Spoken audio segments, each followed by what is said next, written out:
참된 인간관계에 대해서 생각을 해보게 됩니다. 요즘 인간관계도 사람을 이용할 목적물로 여길 때는 처세술이나 자기개발 목적으로서 기술적 관계로 구조화, 체계화되기도 합니다. 올바른 인간관계의 비결이 뭐냐? 인간관계의 법칙, 이를테면 인간관계를 만드는 7가지 노하우, 성공하는 사람의 인간관계, 이런 제목의 책들이 많이 나왔죠. 이런 책의 내용이 인간관계를 다 처세와 기술적 방법으로 가르치고 있다는 것입니다. 필요할 수도 있어요. 근데 근본적으로, 근원적으로는 언나가 있는 내용입니다. 자기 개발을 목적으로 타인을 적재적소에 이용하는 인맥 관리가 삶의 전략이 되었습니다. 무게중심을 자기에게 두고 다른 사람에게도 그것이 발전과 도움이 될 것이라는, 그렇게 여기는 자기 합리화의 함정에 빠져 있습니다. 다른 사람을 나를 위한 부속품으로 두고서 참된 관계를 맺는 것은 불가능합니다. 우리의 삶에 있어서 사람과 사람 사이만큼 중요한 것이 있을까요? 우리가 삶의 질, 행복과 불행을 얘기할 때에 바로 이 인간관계에서 결정되기 때문에 참 중요한 것입니다. 우리 모두는 어떠한 형태든지 간에 인간관계를 맺고 있습니다. 어떤 사람은 원만하고 즐거우며 사랑과 신뢰에 가득 찬 인간관계를 맺고 있는 반면, 어떤 사람들은 여러 가지 이유로 바른 관계가 깨어져서 외로움과 허무함을 느끼면서 메마르고 고립된 생활을 하면서 살아가고 있습니다. 오늘 본문에서 예수님께서는 어떻게 사람을 마주하시는지, 어떻게 사람과의 관계를 맺으시는지를 우리가 눈여겨보아야 합니다.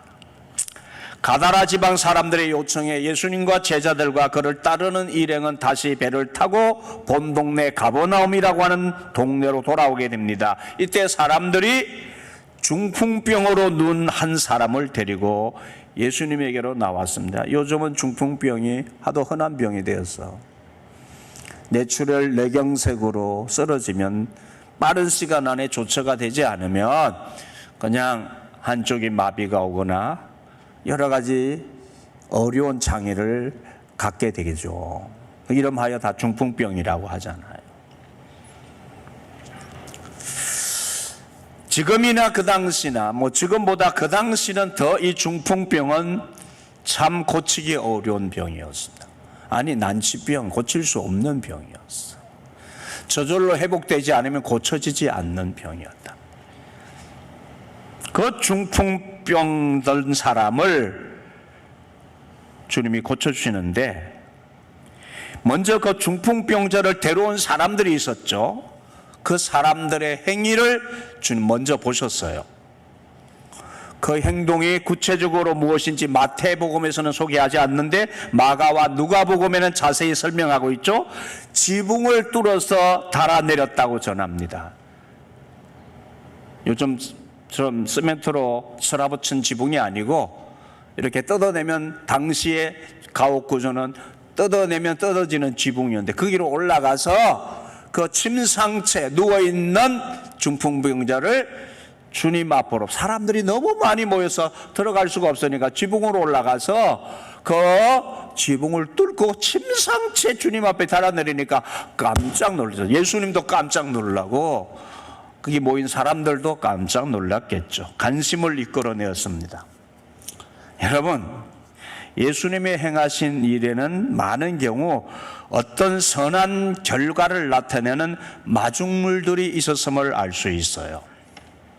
예를 들면 오병이어의 역사에서는 한 어린아이의 도시락이 마중물이었고, 가나의 혼인집에서 물로 포도주를 만드신 일에는 물도온 하인들의 그 순종과 그 물이 마중물이었고, 백부장의 하인이 고침을 받은 사건에서는 그 주인 백부장의 예수님을 향해 가지고 온 그 사랑의 간청과 그 하인을 향한 믿음의 탄원이 마중물이었고요.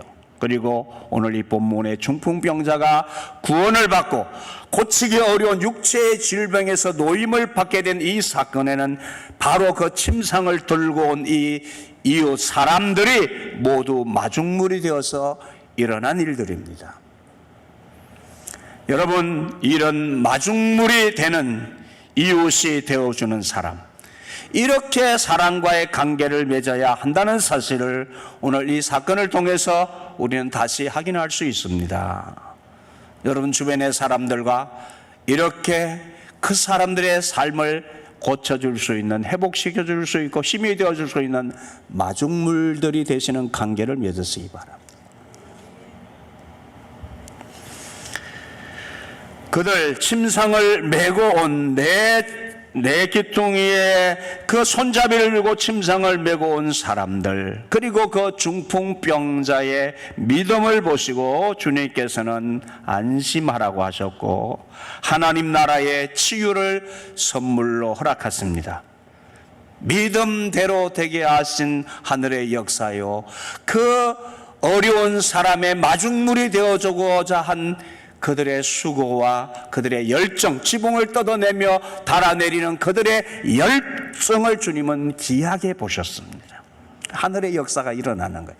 그러니까 하나님의 사건에는 이러한 일들이 일어나야 되는 거예요. 그런 일들이 있을 때, 주님의 관심을 유발하는 일들이 생길 때에 하늘의 역사가 나타납니다. 아멘도 할 줄 모르시네. 예? 동의하시란 말이에요. 동의. 하늘의 사건은 이런 일들이 있을 때, 주님의 관심을 유발하는 일이 생길 때에 하늘의 사건이 생긴단 말이에요. 네.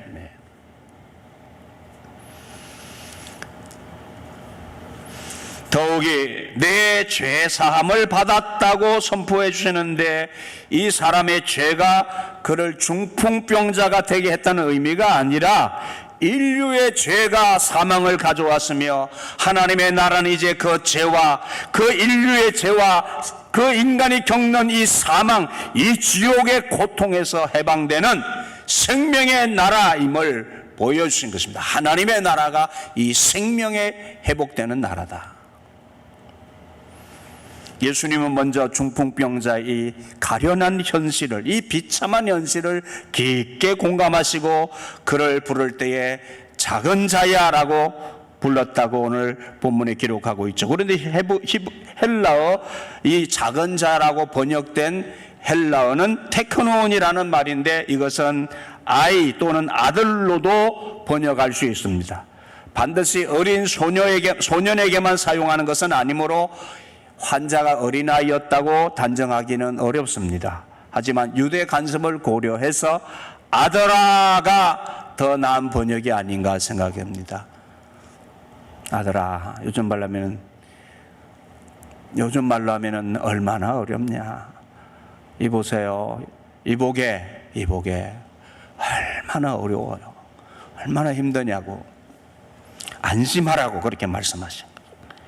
그리고 그 사람에게, 아니 병을 고치러 왔는데 뭐라고 하시냐면 내 죄가 사함을 받았다, 이렇게 말씀을 하시는 거예요. 죄 사함을 선언하십니다. 아니, 환자에게 당장 필요한 것은 치유함을 받는 것인데, 치유가 아니라 죄 사함을 먼저 선언하시는 것은 당사자에게도 조금 낯선 이야기가 되고 좀 당혹스러운 이야기일 수 있었습니다. 실망할 수도 있죠. 아니, 고쳐주지 않고 내 죄사함을 받았다고 하니까 당장 실망이 될 수 있어요. 그런데 이 말씀은 앞서서 여러 병자들을 치유하신 사건들과 비교하면 독특합니다. 하지만 그때 그 자리에 있었던 유대 종교 지도자들이 있었다는 것을 감안하면 예수님에게 있어서 이 말은 어떤 의도가 있었던 것이 분명합니다. 본문에서 이 마태복음의 저자인 마태는 예수님의 권위를 연이어서 강조하면서 전하고 있습니다. 자연을 통제하시고 귀신을 제어하시는 권위에 이제는 인간의 죄를 사하는 권위가 더해집니다. 즉, 이 인간의 죄를 사하는 권능은 하나님만이 할 수 있는 권위입니다. 누구도 못해요. 하나님만이 하실 수 있는 권능이에요. 이 권위로 중풍병자에게 내 죄사함을 받았느니라 라고 선언을 하셨습니다. 죄사함의 선언은 유대 종교 지도자들에게 그 자리에 있던 그 사람들에게는 가장 충격적인 선언이었습니다. 왜냐하면 죄를 사하는 권세는 사람으로서는 할 수 없는 일이기에 하나님만이 하실 수 있는데, 그 이야기는 곧 이 사람이 하나님이라는 뜻이니까, 이 예수가 하나님이라는 뜻이니까 신성을 모독했다고 생각합니다. 아니 인간 이 예수가 뭐야 이게? 사람을 향해서 자기가 내 죄사함을 받았다고? 아니 이런 신성 모독이 다 있나? 이렇게 생각을 한 거죠. 그렇습니다. 그가 곧 예수님, 그분이 곧 하나님이란 뜻이 되는 거예요. 예수님은 육체의 모든 병을 여러분 치유하러 오신 것은 아닙니다. 잘 들으세요. 예수님은 이 땅에서 우리 인간이 겪는 모든 질병을 치유하러 오신 것이 아니에요. 그런데 기억하세요. 예수님은 우리의 모든 질병을 치료하신 분이에요. 무슨 얘기인지 잘 들으셔야 돼요. 예수님은 육체의 모든 병을 치료하러 오신 건 아니에요. 그러나 예수님 우리의 육체의 모든 병까지, 영혼의 병까지 다 치료하셨어요. 언제 치료하셨어요? 십자가 위에서 죽으실 때 우리 인간은 영원한 육체의 질병에서 자유를 얻게 된 거예요. 주님 말씀하셨잖아요. 우리는 예수 생명으로 다시 사는 자가 되어졌고, 이제는 주님이 우리를 영화의 몸으로 변화시키실 때 우리는 모든 질병과 모든 이 세상의 육체의 고통에서 다 벗어나게 되어지는데, 그 생명을, 이 영원한 생명을 우리에게 주셨다고 선언하셨잖아요. 잠시 겪는 질병일 뿐이에요. 우리는 잠시 육체를 가지고 있는 우리가 죽음을 넘어서, 육체의 죽음을 넘어서 우리는 영을 향하여 나갈 때 우리는 신령한 몸을 입게 되어서 모든 육체의 질병을 다 벗어버리게 되어지는 거예요. 그러므로 이미 우리는 주님 안에서 영혼을 받은 자로서 육체의 질병을 다 주님은 고쳐주신 거예요. 이미 우리는 고침받고 영혼을 얻은 것이, 영원한 생명을 얻은 자가 되었는데, 영원한 생명은 육체의 질병이 다 벗어진 거예요. 따라서 주님은 이 세상에서 잠시 겪을 육체의 질병을 다 고치러 오신 것이 아니지만 영원한 질병을 고치러 오신 분인 것을 알려주신 거예요. 우리는 어떤 질병을 가졌던, 어떤 장애를 가졌던 곧 그 육체의 장애를 벗게 되어지는 영화의 몸을 입는 자리로 나아갈 자들인 거예요. 아멘. 다 고쳐주셨어요.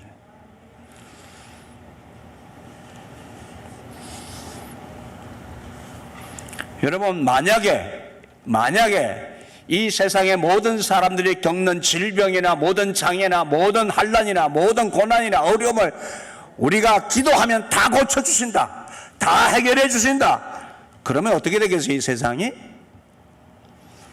물어봅시다. 이 세상이 어떻게 되겠어요? 세상 질서가 다 망가지는 거죠. 인간의 질서 자체가 다 망가져요. 그러니까 고쳐주시는 것이 뜻이 아니에요.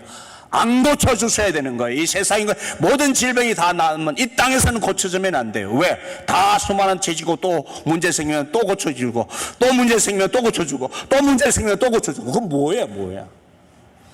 아니에요. 주님은 우리의 육체의 질병을 고쳐 오신 분이 아니에요. 그런데 육체의 질병을 고쳐주신 것은 모든 인간의 영혼의 병을 고치러 오신 우리의 구원자이심을 주님이 보여주시는 거라고 말이에요. 영혼 구원이 궁극적 목적이 있습니다. 따라서 영혼 구원을 위한 제3의 권세는 하나님만 가능한 그 무엇보다도 크고 놀라운 권세요, 그 자격을 가지신 신이신 분이 사람 되어 오신 우리 주 예수 그리스도이십니다. 그 주님의 제사함에 그 선언을 하시는 그 자리에 있던 서기관들이 수군거렸습니다. 그들이 보기에 예수님의 이 선언은 인간으로서는 할 수 없는 너무도 분명한 신성 모독이었는데 예수님이 인간으로만 그들이 보고 있기 때문입니다. 그렇게 생각하는 그들의 마음을 주님이 아시고 그들의 영적인 무지에서 나온 이 잘못되고 악한 생각을 주님이 꼬집어 지적하십니다. 그들의 생각을 악하다고 말씀하신 까닭은 곧 이 잘못된 생각에서 결국은 예수님의 사역 전반을 방해하고 왜곡하였기 때문입니다. 그러기에 예수님 자신을 대적하는 것이 곧 하나님을 대적하는 것이 되었습니다. 결국 예수님을 십자가에 그들의 그 악한 마음에 의해서 십자가로 그의 죄를 뒤집어 쓰어서 인간의 죄 때문에 그 사람들의 죄에게 해서 주님이 십자가의 길을 가시지 않습니다.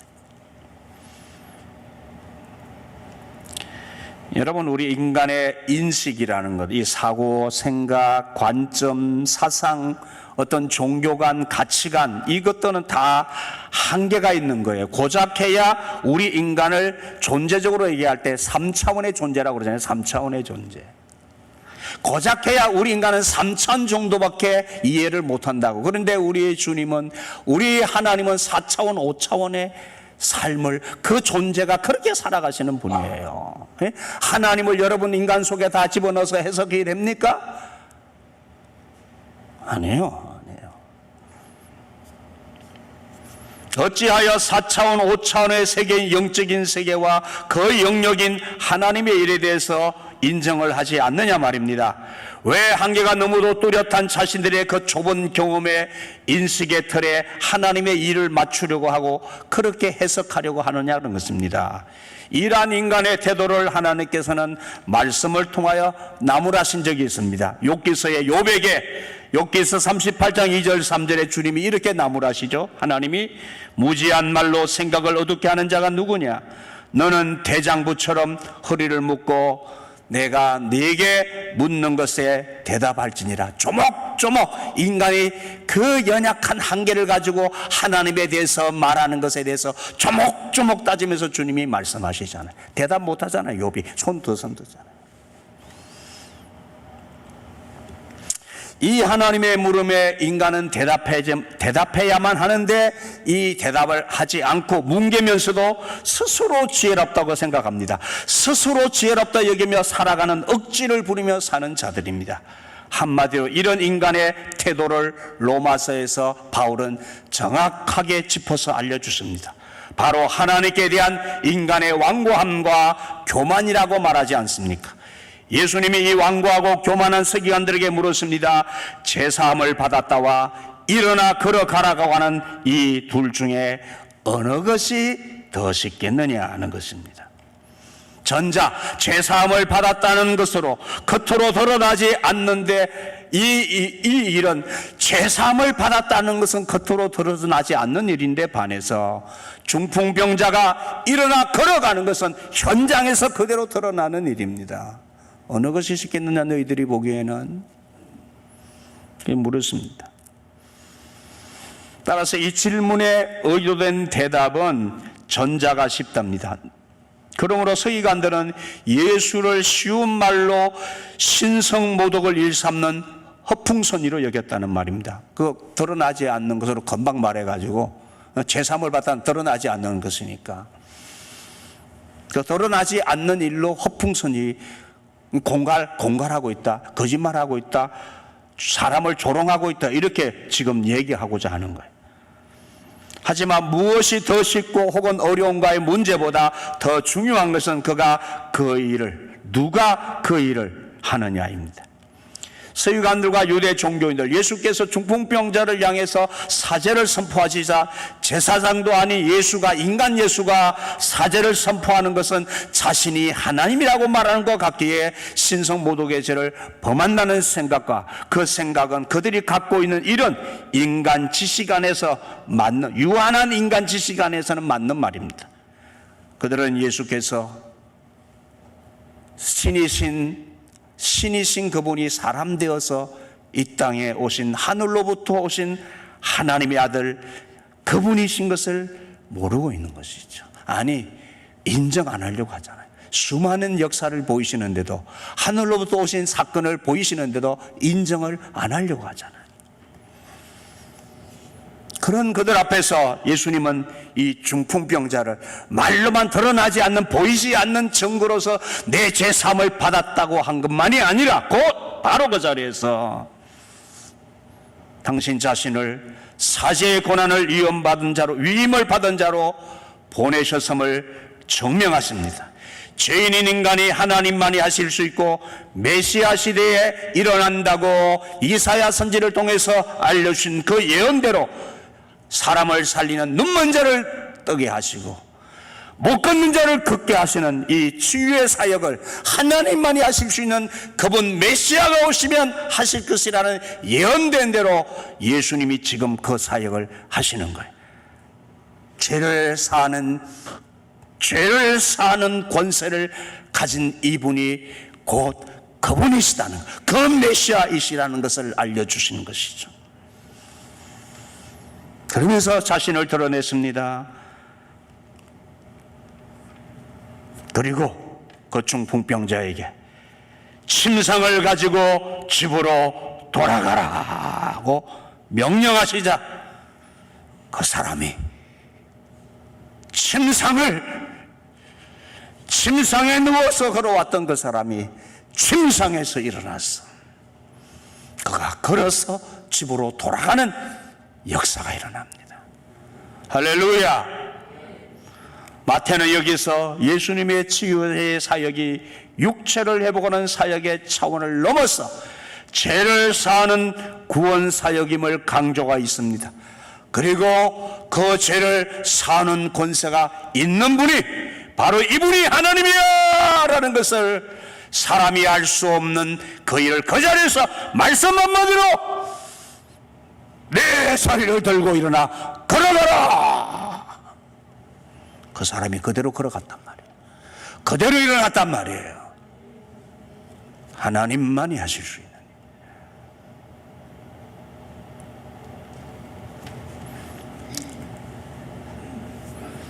침상을 들고 집으로 돌아갑니다. 출렁거리는 침상에 몸을 실어야 하는 육체의 기능을 상실한 이에게 주님은 먼저 안심하라고 위로하셨습니다. 참된 위로는 피로를 함께 짊어질 때 효력이 있습니다. 주님이 짐을 다 지시니 그는 해방을 얻고 자유한 몸이 되어서 일어나 걸어갑니다. 그 후에 그가 어떠한 태도로 살았는지, 그가 어떠한 자신에게 일어난 존재의 변화에 대해서 어떻게 표현하며 살았는지 기록되지 않았습니다. 그의 반응이 기록되지 않았습니다. 그러나 회복된 자의 그의 기쁨이 어떠했을지, 그에게 일어난 이 사건이 무슨 사건인지, 그분이 나에게 행하신 이 일이 무슨 일인지, 그분이 누구신지에 대해서 그는 새록새록 생각하게 되었을 것입니다. 그 기쁨과 감사와 충격과 한이는 그의 인생 전체를 간통하는 일이 되었을 것입니다. 도대체 이 사건이, 이 일이 무슨 일이? 그 기쁨, 그 감사, 그 한이는 그 인생을 감쌌을 것입니다. 늘 새롭게 그 사건이, 그 삶을 바꾼, 그 존재를 바꾼 그 사건이 그의 인생을 온통 붙잡았을 것이에요. 여러분, 우리가 만난 주님, 내가 주님을 만났을 때 내 존재가 어떻게 바뀌었습니까? 여러분 주님을 만난 이후로 내 인생, 내 삶의 자리에서 여러분 하나님과 어떤 관계를 맺고 계시고 여러분은 여러분의 주변 사람과 어떤 관계를 맺고 계시냐 말입니다. 이 사람이 예수님을 만나서 그 후로 그 인생 가운데 주님과 어떤 관계를 맺었겠습니까? 그리고 그 주변 사람과 어떤 관계를 맺고 살았을지를 한번 생각해 보시기 바랍니다. 여러분, 인간의 관계에서도 소통에서도 비언어적인 요소가 70%라고 합니다.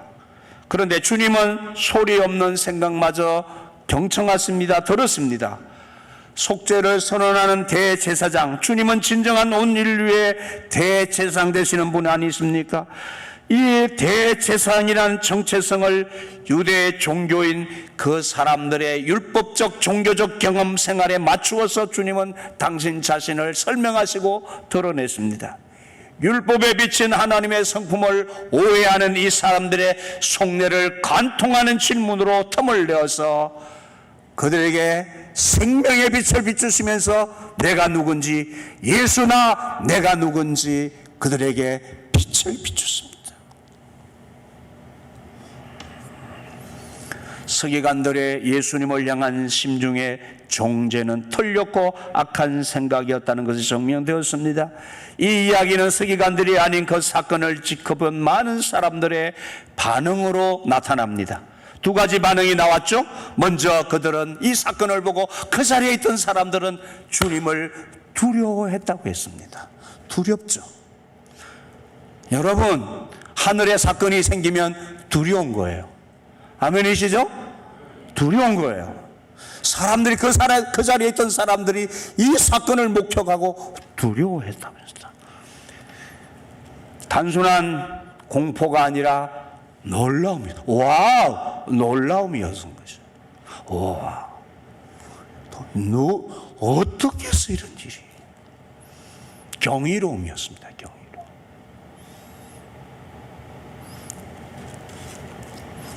예수님이 보여주신 권세입니다. 여기에는 제사함뿐만 아니라 치유의 능력까지 포함된 것입니다.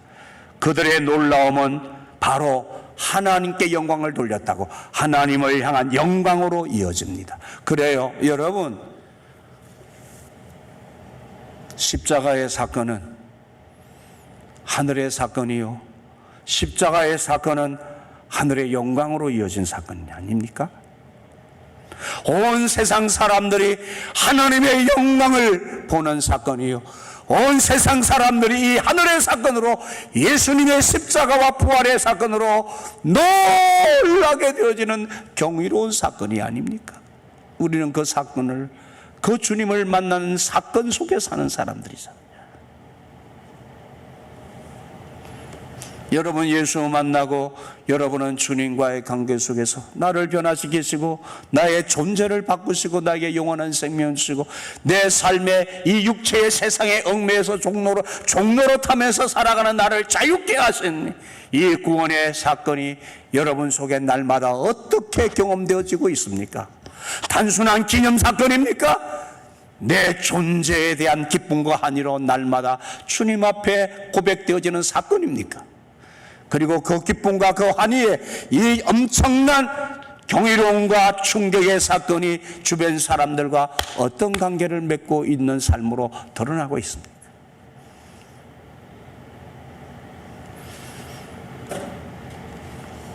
하나님의 영광을 돌려야죠. 하나님의 영광으로 이어져야 하는 것이죠. 아멘이 있습니까?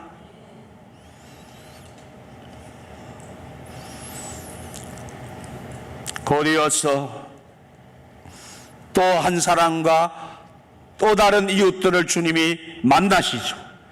예수님은 세간의 안전 마태를 당신의 제자로 부르심으로써 또 하나의 경계를 넘어갔습니다.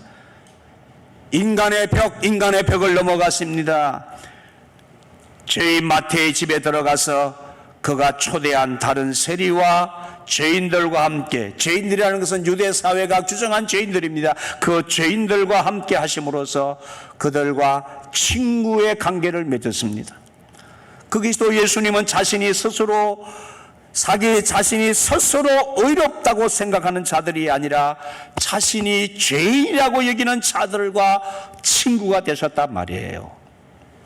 그들을 위해서 온, 자기가 죄인인 것을 알고 죄인이라고 느끼고 있는 그 사람들을 위해서 온 영혼의 의사이시고, 하나님께는 예배를 드리면서 자기 의에 사로잡혀서 그 죄인들을 향해서, 연약한 자들을 향해서 긍휼이 없는 자들보다는 같은 죄인들에게 예수를 소개하는 자들을 더 찾으시는 분임을 주님이 보이십니다.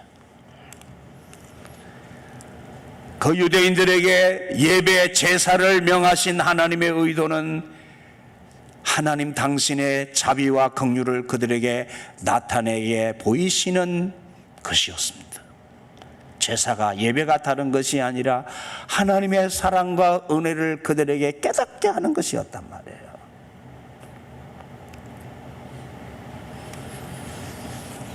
세리와 죄인은 사회적 소외계층으로, 특히 세리는 매국노나 배신자로 여겨지는 직업이었습니다. 높은 벽 뒤에 숨어 자발적으로 소외된 이들에게 굳이 문을 열고 들어가서 함께 관계를 맺으시면서 그들과 친구를 맺으시는, 그들 곁에 앉으시는 주님의 모습입니다. 여러분, 문이 없는 벽은 없습니다. 연약한 자들, 소외된 자들에게 찾아가시는 주님은 당신 곁을 내주시고 친구가 되어주시는 거죠. 여러분, 우리의 삶은 소명이어야 되고요. 우리의 삶은 그래서 그 소명 안에서의 사명이입니다. 사명이 복잡한 게 아닙니다. 거창한 게 아니라 내가 받은 사랑과 은혜를 내 주변의 사람에게 내 곁을 내어주시는 거예요.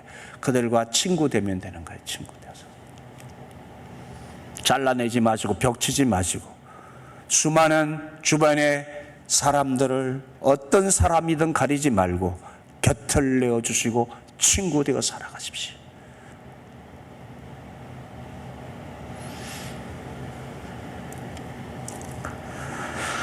마주하는 존재, 우리의 이웃들의 그 영적인 결핍과 피로, 육체의 결핍과 피로를 잘 살피시기 바랍니다.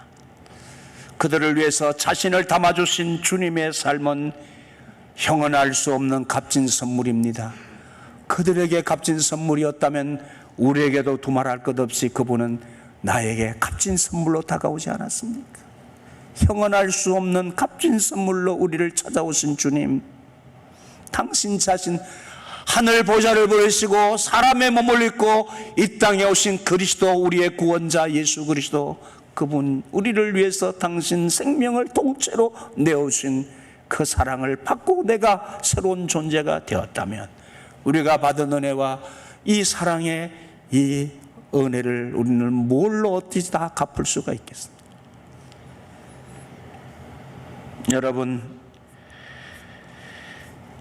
선물을 얻어서 열어보게 되는 사람들의 사정과 상황에 맞추어서 주님은 자신을 포기해 주셨습니다.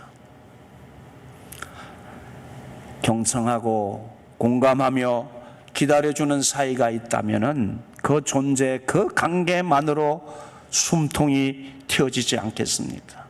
여러분, 우리 주변에 숨쉴 공간도 마음의 여유가 없어서 벅차게 살아가는 우리 주변에 수많은 어려운 사람들이 있습니다. 그 사람들에게 그냥 손 한번 잡아주고 옆에서 있으만 주는, 손 잡아주고 있으만 주는 친구가 되어줄 수만 있다면 그분들의 숨통이 틔어지지 않겠습니까? 여러분, 우리가 예수님을 알고 믿고 따른 것이 어떤 주님을 만났기 때문입니까? 어떤 주님과 함께 살기 때문입니까? 그리고 그렇게 우리의 주변의 모든 사람들에게 친구가 되어주는 일이 그리 어려운 일이겠습니까?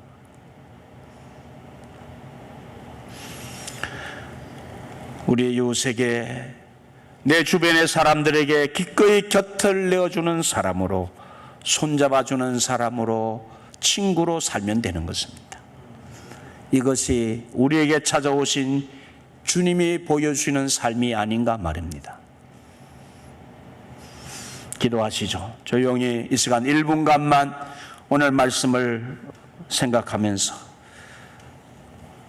죄인을 부르러 오신, 의인을 부르러 오신 것이 아니라 죄인을 부르러 오신 주님, 당신 자신을, 당신 곁을 우리에게 내어주신 주님 생각하면서 결단의 기도를 드리겠습니다. 여러분, 이 말씀 앞에 나는 주님을 만난 이 사건이 오늘의 하나님과 나와의 관계, 우리 주변과 어떤 관계를 맺고 있는지 돌아보면서 여러분 마음 주님께 올려드리면서 각자 기도를 조용히 드리시기 바랍니다. 다 같이 1분간 기도드리겠습니다.